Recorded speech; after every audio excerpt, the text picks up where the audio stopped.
జగన్ నువ్వెవడివి? జగన్ నేను ఎలా బతకాలో చెప్పడానికి నువ్వెవడివి? నీ మంత్రులు ఎవరు? నీ పార్టీ ఎవరు? మేమందరం భారతీయులు. అరే మాకు అంబేద్కర్ కల్పించిన హక్కు ఇది. రేవంత్ రెడ్డి గారికి కూడా నాకు అవసరం నాకు తెలుస్తుంది. ఆయన బిహేవ్ జరిగిందని కూడా నేను అనుకోవట్లేదు. అది కూడా మీకు చెప్తున్నాను కదా. కేటీఆర్ గారు నాకు చాలా మంచి బ్రదర్ కైండ్ రిలేషన్షిప్ మా ఇద్దరికి. నాకు తెలిసి ఆయన తప్పుగా మాట్లాడు. ఇక్కడ జగన్ని బూతులు తిట్టచ్చు, లేకపోతే వైఎస్ఆర్ కాంగ్రెస్ పార్టీని బూతులు తిట్టచ్చు, అమ్మల నక్కల్ని తిట్టచ్చు, చెప్పులు చూపెట్టచ్చు, పచ్చి బూతులు మాట్లాడచ్చు, నా కొడకల్లారా అనొచ్చు, మీ అంతు చూస్తాననొచ్చు, అమిత్ షాతో చెప్పి నీ అంతు చూస్తానని చెప్పచ్చు. అనలేదా అంటే అన్నారు ఆయనే. అక్కడ తెలంగాణకు వచ్చేటప్పటికి కేసీఆర్ మంచోడే, రేవంత్ రెడ్డికి సంబంధం లేదు.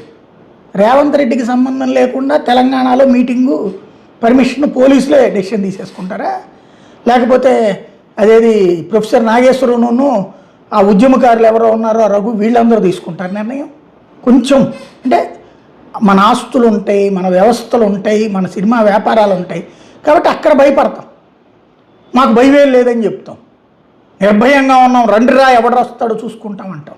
కానీ అర్రేక ముఖ్యమంత్రి కదా ఇక్కడ జగన్ ఉన్న టైంలో కనుక ఆపితే పవన్ కళ్యాణ్ని అది జగనే ఆపిచ్చినట్టు.